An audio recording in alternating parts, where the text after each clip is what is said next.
Science and technology are two very different things, but I think it's safe to say it would be hard for one to exist without the other. But how do we combine the two, and where do they meet? Let's find out.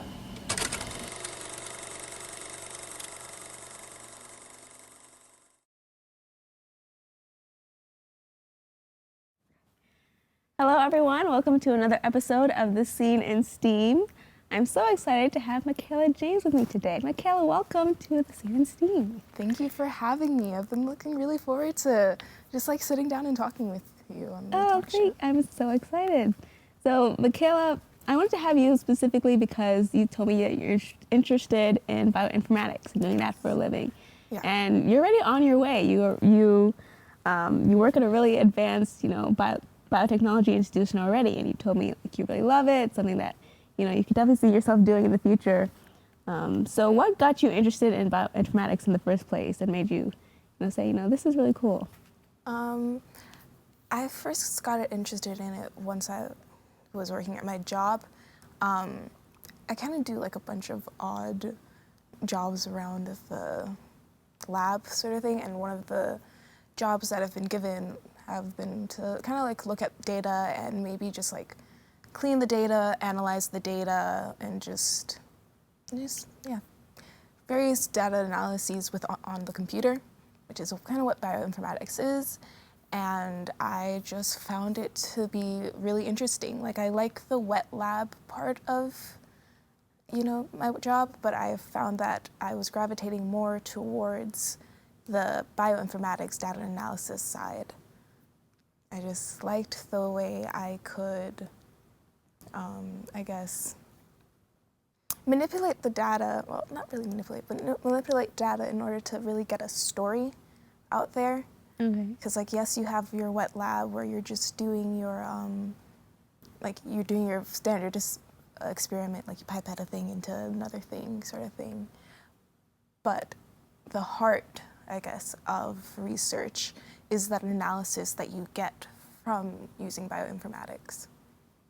Okay, got you.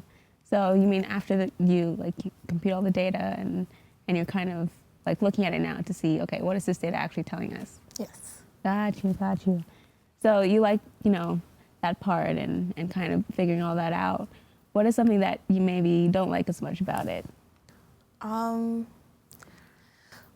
do I not like about it? Well, one thing I don't like is, so you have like these, scripts that you have to write for basically like a coding language sort of thing. And that can be a bit tricky at times. And it may take you like 3 hours, honestly, plus to just get something done. And that's not the bad part. It's just like when you've done all that work and then it turns out that it's not even meaningful, like science-wise. Like, oh, that didn't work. We did all that work. Doesn't work. Got you. Yeah, and I definitely admire that about, researchers and people who dedicate their lives, because you can, spend days working on a project, weeks, and be like, I'm not getting any results. Yeah. But I feel like the moment that you do get results, it's so satisfying. And yeah. I've had a recent breakthrough, I suppose, at my job where the project I'm working on, it kind of was reaching sort of like a dead end-ish zone just because the expression, Wnt signaling expression. And so we had like these 37 signature genes that say like if they're upregulated, if we see a lot of that, then that means Wnt signature is doing what it should. And we found out after doing all the analyses that it in fact did not do that. So that was so a unfortunate. It was quite unfortunate. However, after I did some sleuthing and some basic research, I found another gene that, while it may not relate to Wnt signature, it is related to our overall goal, which is finding a drug, potentially, for immune evasion in tumor cells. So basically those, I suppose you say macrophages, your immune cells, they're not able to get to the tumor cells.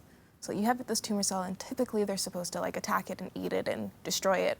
But for some odd reason, with the tumor cells that we're looking at, which are ovarian cancer cells, they tend to be able to evade these immune cells. So we found a gene that we saw is correlated with immune evasion, and that's really exciting. So it may not be the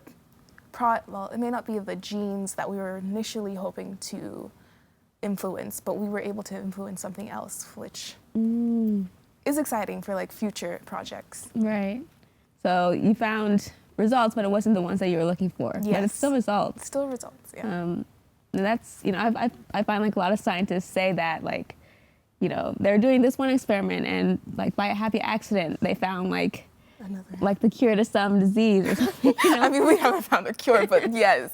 Yeah. It's definitely something like that. I mean, that's the great thing about science. Like, you know, accidents can become like your greatest discovery in a way, you know? Yeah. So what would you say are, you know, the differences between biology and technology? Because what you do is kind of a mixture of both. You use both. And how do you say what you do with bioinformatics kind of combines the two?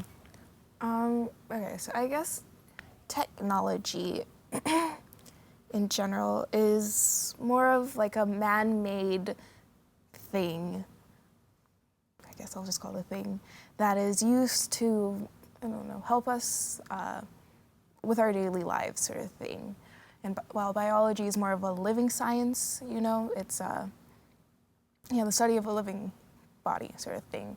And I think what bioinformatics does is it takes this sort of machine, kind of, I would almost say cold technology, and it incorporates it into the constantly changing, vibrant biology.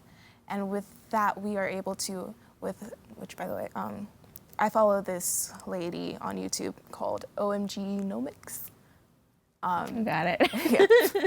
Just trying to get it in there. Love science puns. Love science puns. And what she says, sort of like what bioinformatics is like you're using this technology to analyze your biological data. So you were seeing this cold, heartless thing. So that's kind of what I like to view technology. It sounds kind of weird, but yeah, cold, heartless thing. And we are able to, with bioinformatics, bring life to it, and we're able to kind of predict the well, you know, biology, science in general, just tends to be unpredictable. It doesn't work the way you want. And with technology, we are able to maybe not force it to work the way we want, because biology does what it wants to do. But we're able to find sort of like the commonalities between different cell lines and sort of things, and different organisms that seem to be rather chaotic and random. And with this technology, we're able to find order, honestly. Got you. And, you know, it's so like, it's beautiful in a way, the way that, you know, it's quite beautiful. The way, like you said, biology sometimes can be very like, I mean, most things in biology are living, but sometimes it's just like data, and technology can really bring it out in a way I find that, like, oh, I can understand it, and we can actually use this to really help people and really better people's lives. Yeah. Mikayla, thank you so much for coming today. It was great having you. Thank you so much for having me. Of course. Thank you guys so much for watching, and definitely look into bioinformatics if you love biology and you love technology and you just can't choose. So, Mikayla, thank you.